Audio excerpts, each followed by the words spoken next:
Assalamu alaikum. The topic of today's video is quantum mechanics. What is quantum mechanics? What is classical mechanics? Why the classical mechanics failed? And what are the applications of quantum mechanics? All of these topics are going to be covered in our today's video lecture. The classical mechanics. Let's just discuss first the classical mechanics. The classical mechanics is an old mechanics that was based totally on Newton's laws and Maxwell's wave theory. As we know that Newton's laws, what are the Newton laws? Newton's first law of motion, Newton's second law of motion, Newton's third law of motion, Newton's law of gravitation. So the classical mechanics is based on Newton's laws, and maximum part of the classical mechanics is based on Newton's law. We can say that another name for classical mechanics is Newtonian mechanics. And talking about the classical mechanics, it is based on Newton's laws and also the Maxwell's wave theory.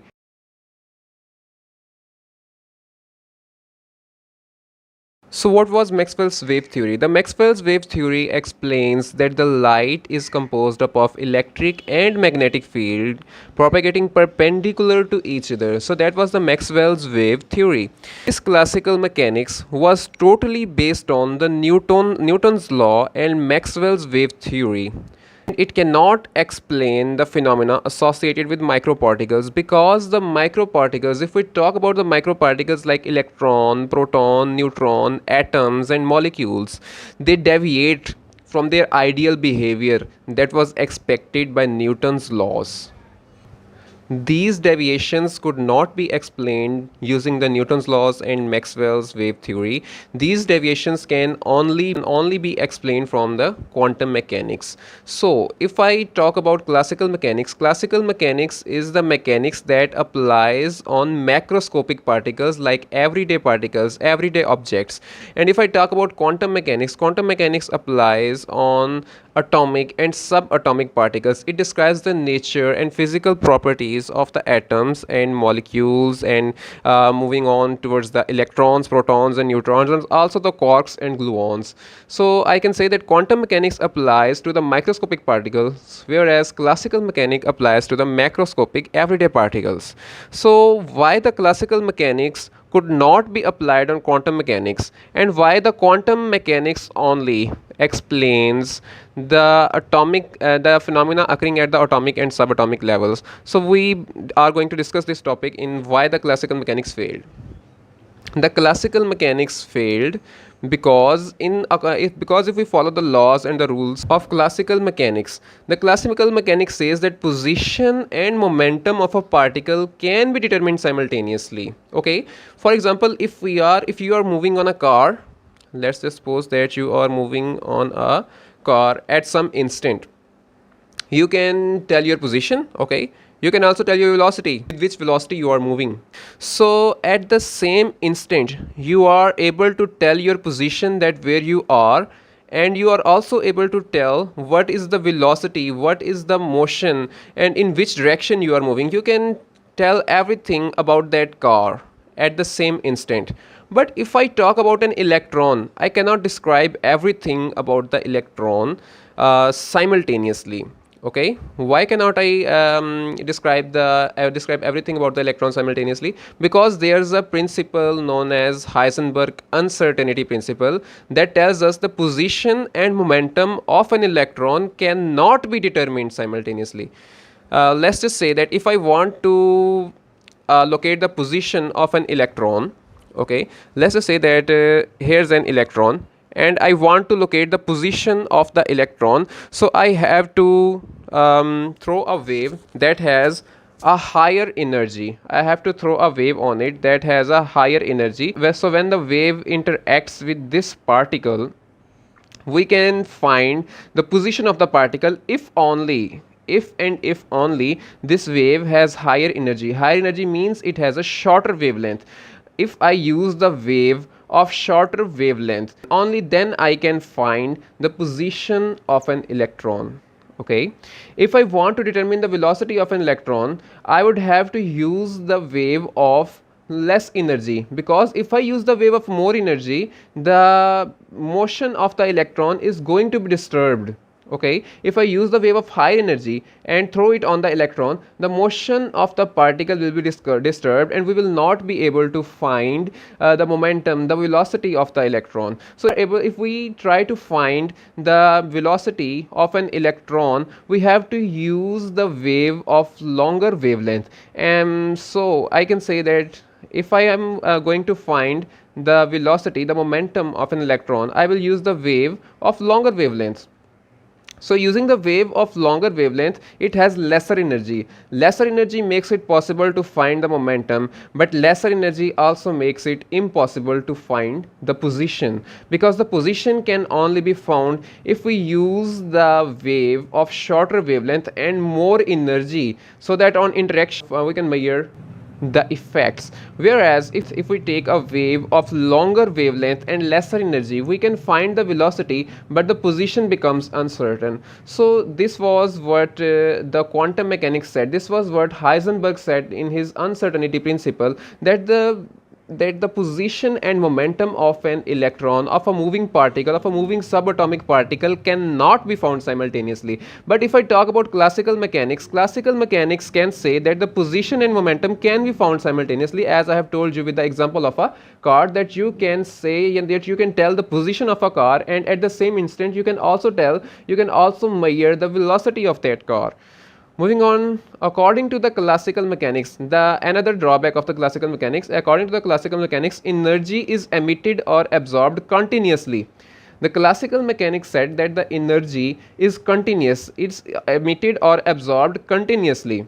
Okay, but this was wrong. Energy is not emitted or absorbed continuously, but it is emitted or absorbed in the form of photons, in the form of packets called quanta. Okay, so how this was proved that energy was released in the form of quanta? If I talk about an atom, there's a central positive charge nucleus, and the electrons are revolving around the nucleus. If the energy is emitted or absorbed continuously, the electron would certainly fall into the nucleus, as the energy of the electron would go on decreasing, and one time it will finally be fell into the nucleus. Okay, and that would completely destroy the atom. But that doesn't happen. Why that doesn't happen? This was described as, if there is a nucleus and an electron is revolving around the nucleus, if the electron has to jump to the higher energy level, it would absorb energy equal to the difference between these two energy levels. Okay, this electron will absorb a photon, and this photon, on absorbing this photon, the energy and the electron will jump to the higher energy level. And similarly, if an electron has to jump from higher to lower energy level, it will have to release the photon of the energy difference between these two orbitals. Okay, the energy is not released continuously, as was described earlier. The energy would have released continuously, then the electron would have fallen into the nucleus. But that doesn't happen, because the energy is not released continuously. Energy is released in the form of quanta, and similarly, if the energy is absorbed, it is also absorbed in the form of quanta.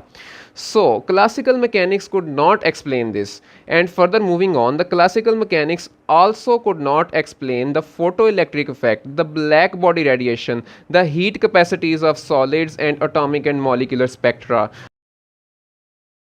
The wave mechanics, which was put forward by Schrödinger in 1926, was based on de Broglie's concept of dual nature of matter. Dual nature of matter means that the matter can act as particle, and the matter can also act as waves. And this wave mechanics was also based on the Planck's quantum theory. What was the Planck's quantum theory? That energy is emitted or absorbed in the form of quanta.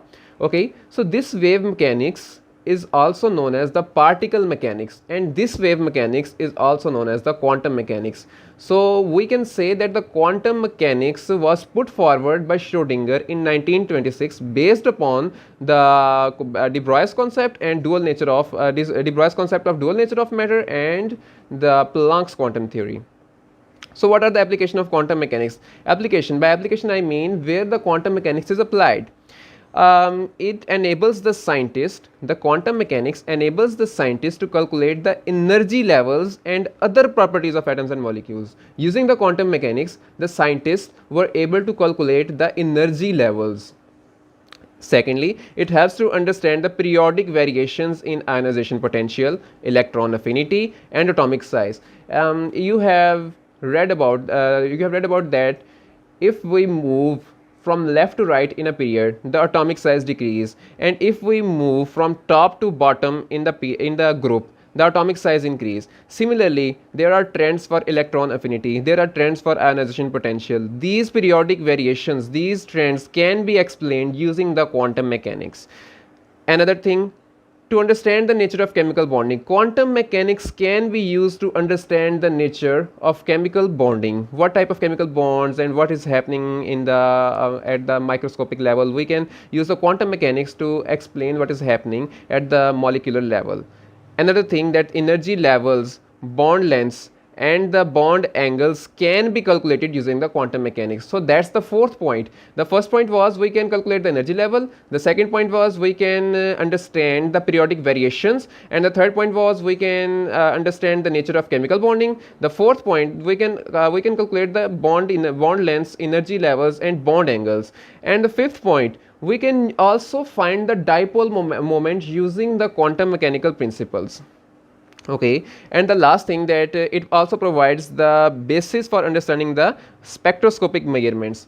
We can apply the quantum mechanics to understand the spectroscopy. The measurements that are made through spectroscopy can only be understood through quantum mechanics. So that was all about what was quantum mechanics, what was classical mechanics, why classical mechanics fails, and why and what are the applications of quantum mechanics. See you inshallah in next video.